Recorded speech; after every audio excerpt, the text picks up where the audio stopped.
सही है। मैं उस चंबल भूमि को नमन करता हुआ जहां पर हमारे दो ऐसे महापुरुषों के चरण पड़े जिनको हम मानवर कांशीराम साहब कह सकते हैं और वीरांगना फूलन देवी ने इसी चंबल की भूमि पर कण कण पर अपने समय बिताया। मैं ऐसी भूमि को नमन करता हुआ आज हमारी इस सभा पर बैठे माननीय भवन मेश्राम साहब जो हमारे भारत को ही नहीं बल्कि दुनिया के कई देशों पर अपना एक समाज को एकत्रित करने में सफल कामयाब हुए हैं और साथ ही हमारे बीच में सज्जाद नौमानी साहब, मैं इनका इस्तकबाल करता हूँ, इनको सलाम करता हूँ। साथ ही हमारे मंच पर बैठे विकास पटेल जी, पर आपको सुनकर हैरानी होगी जिस वीरांगना फूलन देवी को नाम से जोड़ा जा रहा है, यह वीरांगना फूलन देवी ने कभी अपने निषाद जाति के लिए अपना यह बदला नहीं लिया था।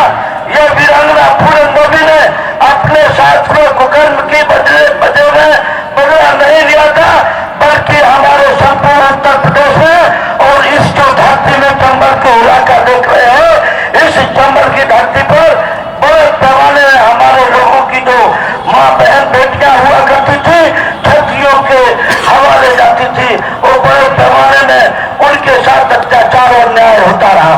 साथियों में बताना चाहता हूँ, आप लोगों को ये जानकर हैरानी होगी कि इसी चंबल की भूमि पर जहाँ पर हमारा यहाँ पर बहुत अच्छा कोई बहुत योद्धा पुरुष हो, इस चंबल में एक रात नहीं गुजार सकता। वीरांगना फूलन देवी ने यहाँ पर 5 साल तक दिन रात गुजारे हैं। साथियों में बताना चाहता हूँ, आप लोगों को बड़े पैमाने पर यह सोचना होगा कि आज एक वीरांगना फूलन देवी का मर्डर हुआ, वो भी संसद में पहुंचने के बाद, संसद में पहुंचने के बाद मर्डर हुआ। आज बहुत बड़े तकमे में बड़े पैमाने पर हमारे बीच पर न जाने कितने लाख महिलाओं को, न जाने कितने लाख बच्चियों के साथ बलात्कार नहीं बल्कि सामूहिक बलात्कार हो रहे हैं। हमारे लोग बैठे हैं, हमारे लोग न्याय का इंतजार करते हैं। तुम्हें कोई न्याय देने आने वाला नहीं है। अगर न्याय लेना है तो आज दरवाजा खुला हुआ है। भवन में शांत आप समर्थन दे रहे हैं, बहुजन मुक्ति पार्टी पर आप सभी को खोल के आना होगा, सभी को साथ देना होगा। साथियों मैं बताना चाहता हूँ, बड़े पैमाने में अगर हमारा देश खतरे में है, संविधान खतरे पर है, हमारा लोकतंत्र खतरे पर है, तो अगर मिलना है, जुड़ना है, बचाना है, तो एक संदेश मिल गया है आपको कि 22 किलो का माला पहनकर जो अभी सिद्ध कर दिया है हिंदू मुस्लिम के नाम पर जो हमको बांटा जा रहा था, आज हम दोनों मिलकर के 22 किलो का माला 22 को पर हम अपनी सरकार बनाने जा रहे हैं। इसी आधार विश्वास के साथ बहुत बहुत सभी को धन्यवाद। के लिए बहुत ज्यादा जरूरी और ये बात जानने और समझने के लिए आपको मुल्क के हालात क्या है, वो हालात की जानकारी करना जरूरी है। उस हालात को जानना और समझना जरूरी है। आज मुल्क किन परिस्थितियों में गुजर रहा है, किन हालात में गुजर रहा है, और अगर उन हालातों को बदला नहीं गया तो हमारी आने वाली नस्लों का क्या होगा, हमारी आने वाली जनरेशन का क्या होगा, इस बात को जानने और समझने की जरूरत है। अगर हम मुल्क के हालात को देखें, इस देश में अगर शेड्यूल कास्ट के लोगों की बात करें तो शेड्यूल कास्ट के लोगों को कहीं मूंछ रखने की वजह से पीट दिया जाता है, कहीं घोड़ी पर चढ़ने की वजह से पीट दिया जाता है। हमारा राष्ट्रपति तो बन सकता है मगर राष्ट्रपति को भी मंदिर में नहीं घुसने दिया जाता है और उसे मंदिर की सीढ़ियों पर बैठकर पूजा करने के लिए मजबूर किया जाता है। शेड्यूल कास्ट के हालात इतने बुरे। शेड्यूल ट्राइब की अगर आप बात करें तो आप अखबारों में पढ़ते होंगे, इतने नक्सलाइट मारे गए, इतने जवान मारे गए, वो जवान भी आदिवासी होते हैं और वो जो नक्सलाइट जिनको छापा जाता है वो भी आदिवासी होते हैं। असल साजिश तो ये है कि आदिवासियों के जल जंगल जमीन पर पूंजीपतियों का कब्जा करवाना है, उद्योगपतियों का कब्जा करवाना है और आदिवासियों को उनके जल जंगल जमीन से खदेड़ना है। ये एक बहुत बड़ी साजिश देश में हो रही है। अगर हम ओबीसी के हालात को देखें, पिछड़े वर्ग के लोगों के हालात को देखें तो आजादी के 74 साल में देश में जानवरों की गिनती हुई, कुत्तों की गिनती हुई, हिजड़ों की भी गिनती हुई, मगर पिछड़ों की गिनती आजादी के 74 साल में नहीं हुई। और इतना बड़ा अन्याय अत्याचार पिछड़े वर्ग के लोगों के ऊपर हुआ।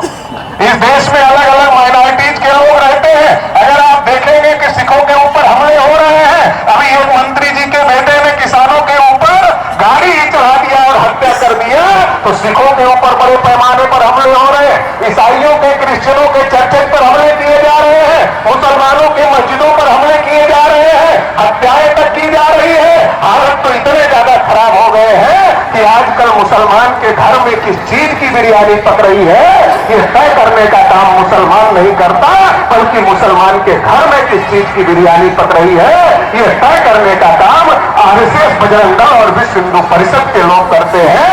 कभी भी किसी मुसलमान को चौराहे पर पकड़ा जाता है, पीटा जाता है, मॉब लिंचिंग का शिकार बनाया जाता है।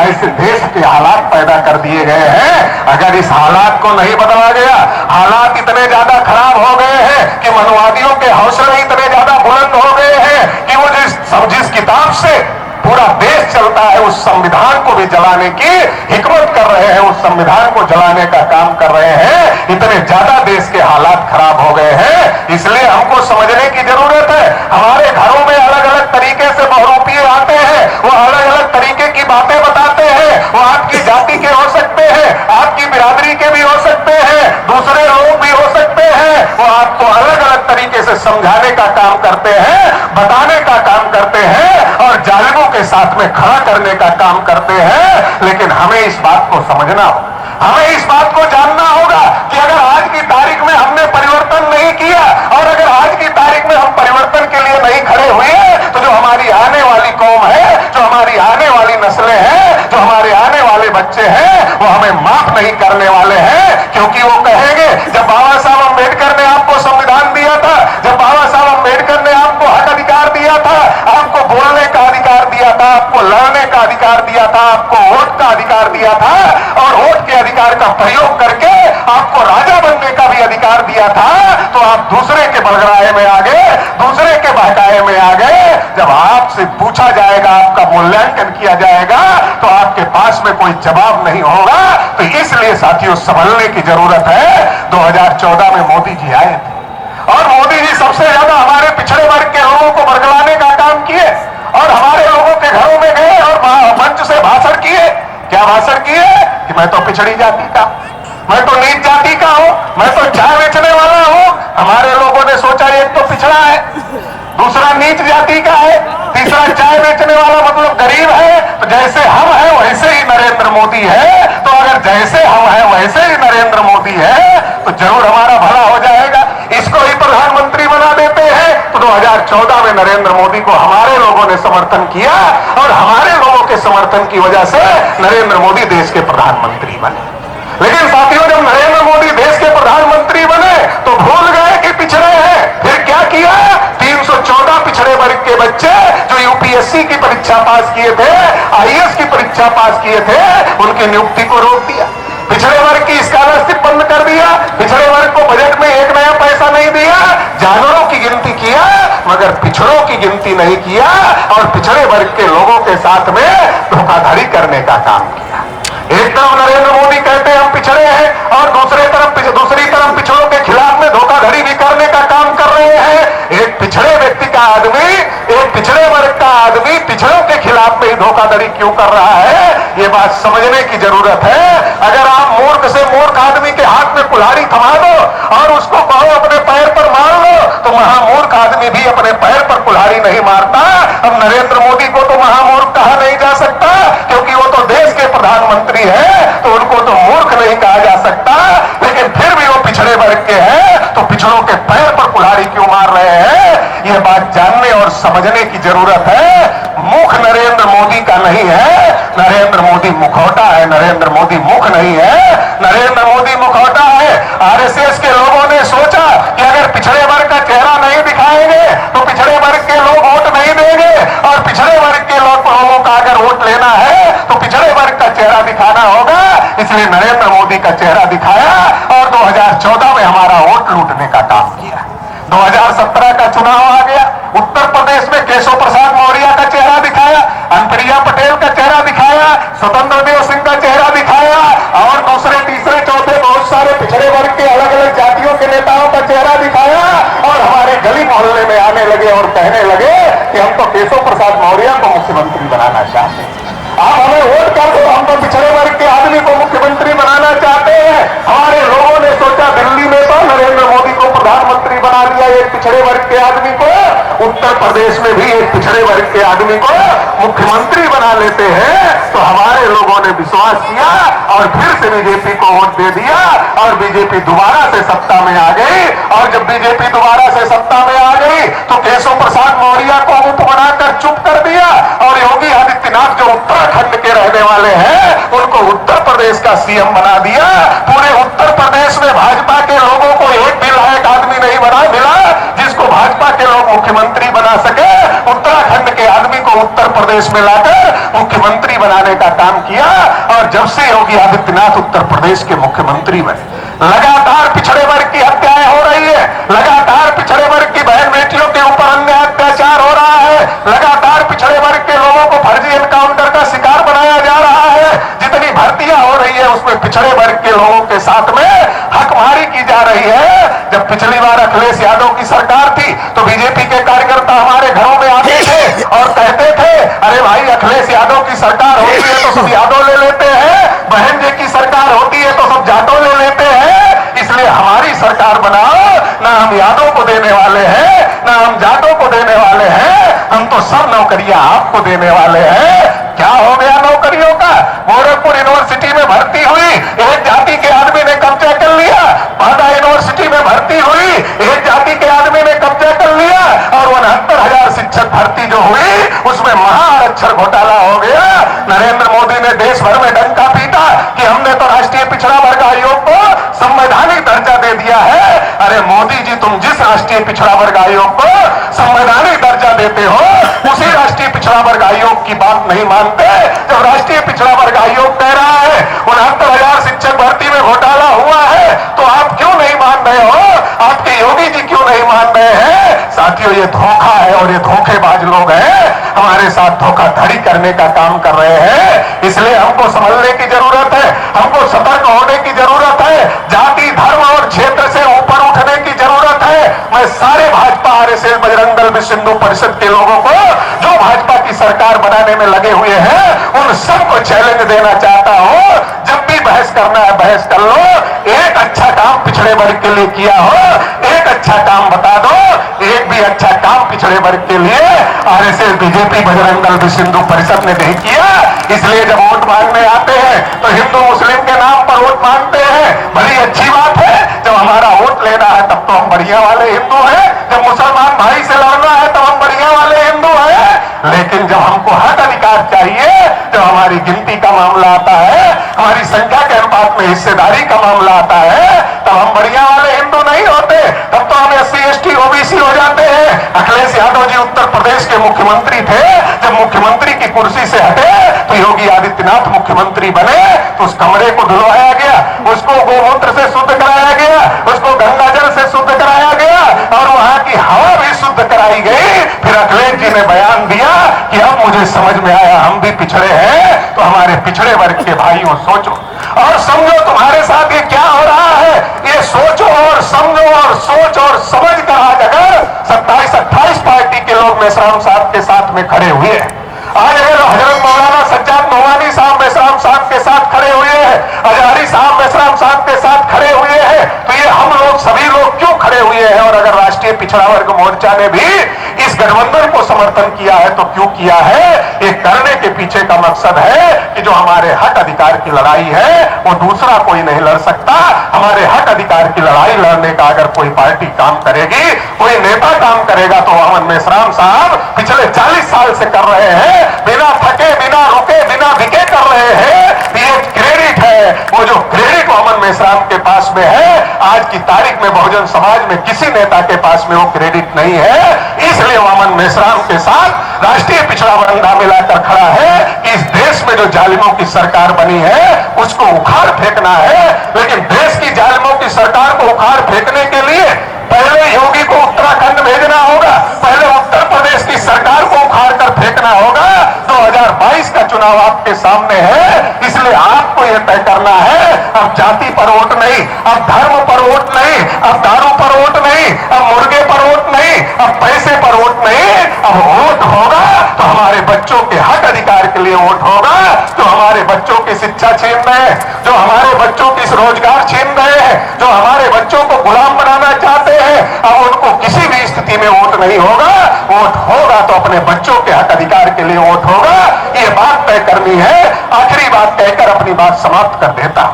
जब भारतीय जनता पार्टी ने इस देश और प्रदेश के हित में कोई काम नहीं किया तो अभी उनके पास कोई चारा नहीं है हिंदू मुस्लिम के अलावा, इसलिए वो लगातार हिंदू मुस्लिम हिंदू मुस्लिम हिंदू मुस्लिम करने की कोशिश कर रहे हैं। वो कभी कंगना रनावत को ले आते हैं, कभी कोई और मुद्दा ले आते हैं, तमाम मुद्दे ला करके वो जो नॉन इशू है उसको इशू बनाने की कोशिश करते रहते हैं और हमारे मुद्दों को हवा में उड़ाने की कोशिश करते रहते हैं। इसलिए बहुजन क्रांति मोर्चा, भारत मुक्ति मोर्चा और राष्ट्रीय पिछड़ा वर्ग मोर्चा ने भी ठाना है, अब हम अपने मुद्दों को नॉन इशू में नहीं बनने देंगे। अब लड़ाई हिंदू मुसलमान की नहीं होगी, क्योंकि हमें भी पता चल गया है इस देश के जो मुसलमान हैं वो अरब ईरान से नहीं आए हैं, वो हमारे ही भाई हैं, हम ही से धर्म परिवर्तित है, हमारा डीएनए उनका डीएनए एक है, हमारा खून उनका खून एक है। इसलिए हम आपस में नहीं लड़ेंगे। 74 साल से लड़ रहे हैं और 74 साल से लड़े तो हम भी मजलूम हो गए, मुसलमान भी मजलूम हो गए। अगर 74 साल से लड़े तो मजलूम हो गए। अगर जालिमों से संघर्ष करना है और इस देश का हुक्मरान बनना है और न्याय स्थापित करना है तो मिलजुल करके लड़ाई लड़नी होगी। मिलजुल करके लड़ाई लड़ेंगे तो इस देश के हुक्मरान बनेंगे और इंसाफ कायम करेंगे। इन्हीं मुद्दों को नॉन इशू जो हमारे इशू है वो इशू बने रहे, इसके लिए राष्ट्रीय पिछड़ा वर्ग मोर्चा ने कई मुद्दों को लेकर के 10 दिसंबर को भारत बंद किया है, जिसमें जाति आधारित गिनती का मुद्दा है, जिसमें एनआरसी सीए का मुद्दा है, जिसमें ईवीएम का मुद्दा है, जिसमें पुरानी पेंशन बहाली का मुद्दा है। ऐसे बहुत सारे मुद्दों को लेकर के 10 दिसंबर को हम लोगों ने भारत बंद करने का ऐलान किया है।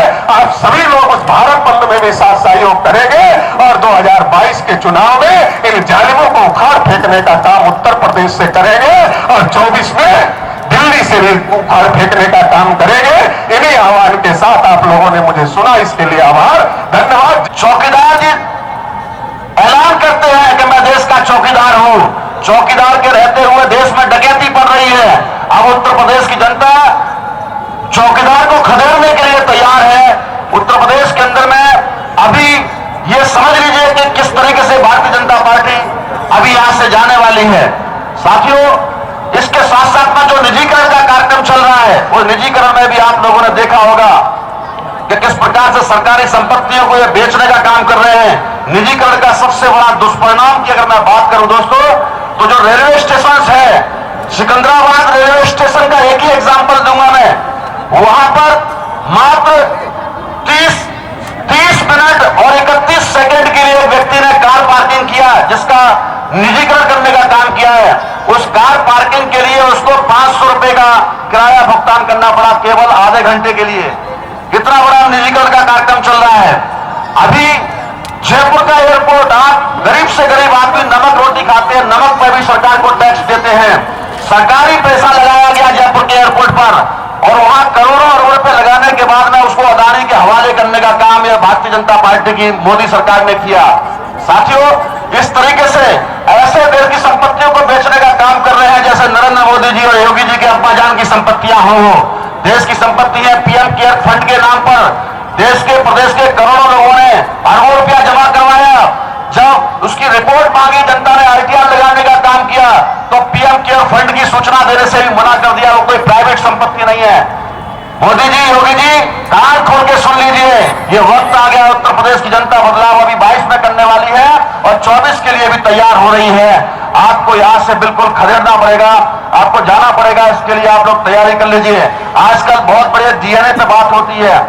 डीएनए को लेकर के बड़े बड़े बयान आते हैं हिंदुत्ववादी लोगों के लिए। वो कहते हैं कि हम सभी लोगों का डीएनए एक है, हम सभी लोग एक माँ बाप की संतान हैं। जो कल तक हिंदू मुसलमान के नाम पर आप सबको लड़ाने का काम करते थे, आज वो कह रही है, वो कम्युनल ताकतें कह रही है कि हम सभी लोगों का सबका डीएनए एक है। साथियों, अगर एक है डीएनए तो कराओ लेबोरेटरी में जाकर के भी पता चल जाएगा किसका डीएनए एक है, किसका देशी है, किसका विदेशी है। चुनाव में भी आने वाले वक्त में डीएनए का मुद्दा उठ सकता है। देश की जनता कौन देशी है कौन विदेशी है इसको आधार बना करके देश का चुनाव करवा सकती है, प्रदेश का चुनाव करवा सकती है। जो कि जिस डीएनए का पर्दा डालने का काम आप लोगों ने 20-21 साल से किया था, अभी वो डीएनए आपके लिए एक बहुत बड़ा नासूर बन सकता है। इसलिए कान खोल के सुन लीजिए, अभी लड़ाई और झगड़ा बंद कर लीजिए और आने वाले समय में जो लड़ाई अभी हम लोग छेड़ने वाले हैं मूल्यवासियों को आजाद करने की, वो बहुजन मुक्ति पार्टी उस लड़ाई को लड़ रही है। पिछड़े वर्ग के लोगों की जाति जनगणना का मुद्दा हम लोगों ने ऐसे ही नहीं दिया है। नरेंद्र मोदी का 15 लाख का ये जुमला नहीं है, ये 100 रुपए के स्टाम्प पेपर पर लिख के देने वाली भारत की एकमात्र पार्टी है जो सारे मुद्दों को, चाहे वो अनुसूचित जाति के हो, जनजाति के हो, पिछड़े वर्ग के हो, को जो ओबीसी की जाति आधार जनगणना का मामला है हमारा घोषणा पत्र के अंदर में, वो अभी शामिल है। किसान विरोधी जो काले कानून इन्होंने पारित किए हैं, उन किसान विरोधी काले कानूनों को समाप्त करने का काम किया जाएगा। हमको जब अवसर मिलेगा 100% यानी 100% आरक्षण की व्यवस्था, जिसकी जितनी संख्या भारी उसकी उतनी हिस्सेदारी के हिसाब से वो लागू किया जाएगा। 100 रुपए के स्टाम्प पेपर पर लिख करके ये बहुजन मुक्ति पार्टी देती है। समान शिक्षा पद्धति लागू करने का काम, एक समान शिक्षा प्रणाली लागू करने का काम बहुजन मुक्ति पार्टी करेगी। साथियों, हमारे बीच में आज मैं केवल समय अभाव के कारण इतनी ही बात कहूंगा, क्योंकि हमें मार्गदर्शन चाहिए आदरणीय अवन मिश्राम साहब का, वो हमारा मार्गदर्शन करेंगे। और इसलिए आज इस विशाल महारैली में आप लोग इटावा में आए हैं, पश्चिमी उत्तर प्रदेश की, तो सब लोगों को इस रैली में इतनी बड़ी संख्या में आने के लिए हृदय से बहुत बहुत धन्यवाद देना चाहता हूं, बहुत आभार व्यक्त करना चाहता हूं। कुछ बातें मैं आप लोगों के सामने रखना चाहता हूं। साथियों, अभी तीसरा बड़ा कार्यक्रम, ये तो दूसरा हो गया, तीसरे बड़े कार्यक्रम की तैयारी हम लोग कल से शुरू करने वाले हैं। और वो कल से 10 तारीख को, 10 दिसंबर को, अभी नवंबर चल रहा है, 10 दिसंबर को भारत बंद का हमने ऐलान किया है। 10 दिसंबर को हम लोगों ने भारत बंद का ऐलान किया है। और ये जो भारत बंद है उसका पहला मुद्दा है कि 52% ओबीसी की जाति आधारित गिनती नहीं हो रही है। जाति आधारित गिनती ना होना ये कोई सामान्य बात नहीं है। 2014 में पिछड़े वर्ग के लोगों ने एक बैकवर्ड आदमी को, चाय बेचने वाले आदमी को बैठे देश का प्रधानमंत्री इस उम्मीद पर बनाया था कि जितने देश के प्रधानमंत्री हुए, समझ में नहीं आ रही क्या कह रहे हैं। जब 51 में गिनती करने का समय आया तो जवाहरलाल जी प्रधानमंत्री थे। एक घंटा बाद फिर 61 में भी जवाहरलाल जी प्रधानमंत्री थे। 71 में उनकी सुपुत्री इंदिरा गांधी प्रधानमंत्री थी। 81 में दोबारा इंदिरा गांधी प्रधानमंत्री हुई। 91 में नरसिंह राव प्रधानमंत्री थे और 2001 2001 में पंडित अटल बिहारी वाजपेयी प्रधानमंत्री थे, सारे के सारे द्विज थे, और रामचरितमानस की भाषा में विप्र, उत्तर प्रदेश के लोगों को शायद विप्र समझ में आता है, और सामान्य भाषा में ब्राह्मण कहा जाता है, और आप लोग यूपी में पंडित जी कहते हैं, पंडित जी।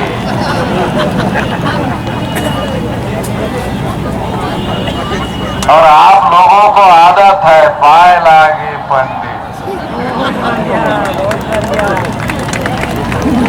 कभी किसी ब्राह्मण ने कहा, जब आप कहते हो पाए लागी पंडित जी, तो किसी ब्राह्मण ने कहा पाए लागी हरिजन जी, पाए लागी अछूत जी, पाए लागी पिछड़ा जी। कहा कभी? कभी नहीं कहता है। तो ये हमारी मानसिक गुलामी है कि एक तरफी सम्मान देने का काम हम लोग करते रहते हैं। तो इतने सारे लोगों ने 52% पिछड़े वर्ग के लोगों की गिनती नहीं की, तो पिछड़े वर्ग के लोगों की ये उम्मीद थी कि एक पिछड़े वर्ग के आदमी को प्रधानमंत्री बना दिया जाएगा, तो पिछड़े वर्ग का आदमी ओबीसी की जाति आधारित गिनती कर लेगा, ये उम्मीद थी। मगर ये उम्मीद पूरी नहीं हुई। क्यों नहीं हुई, ये जानना बहुत जरूरी है। क्योंकि नरेंद्र मोदी जो पिछड़े वर्ग के प्रधानमंत्री तो आप लोगों ने बनाए, मगर वास्तविक सत्ता नरेंद्र मोदी के पास में नहीं है। वो नॉमिनेटेड प्राइम मिनिस्टर है,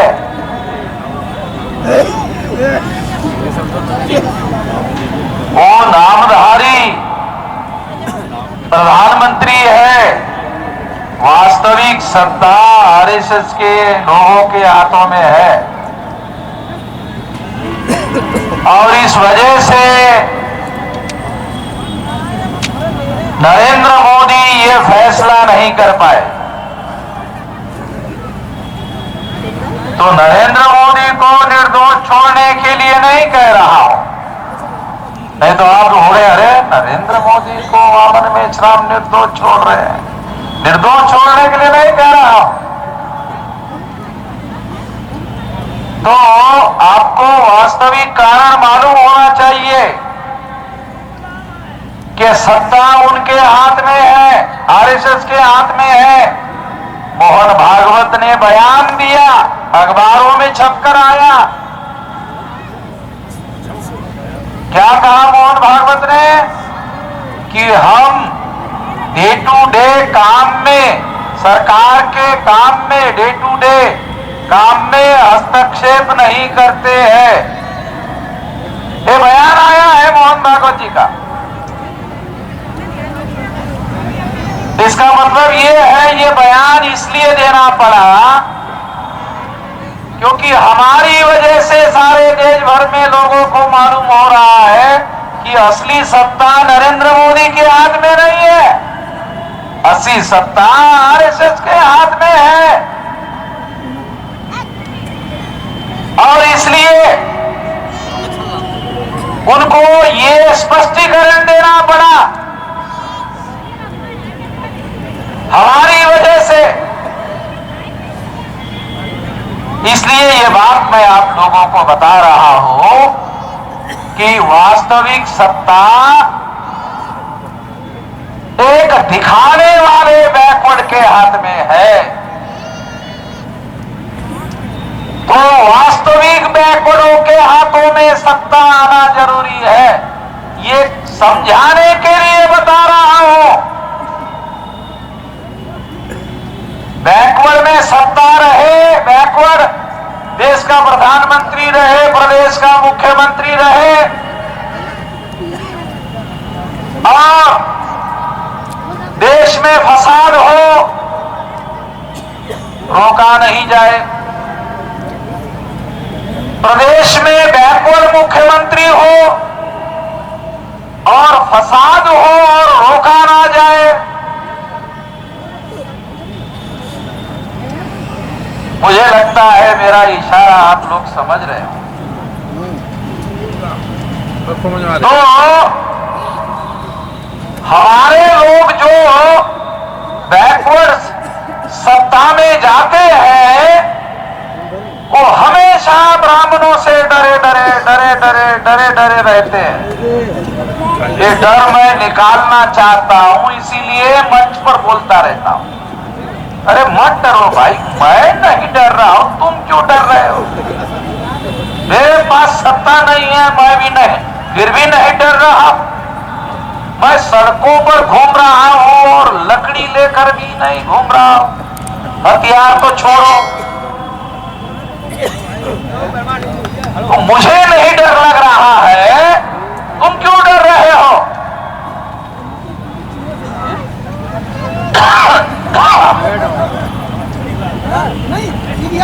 तो ऐसे बैकवर्ड के हाथ में सत्ता जाना चाहिए जो बेडर और लीडर होकर संविधान में जो लिखी हुई बातें हैं उस पर, संविधान ने तो सारे अधिकार दिए हुए हैं। कोई गैर कानूनी अगर मान लो नरेंद्र मोदी बैकवर्ड की गिनती करता है, कैसा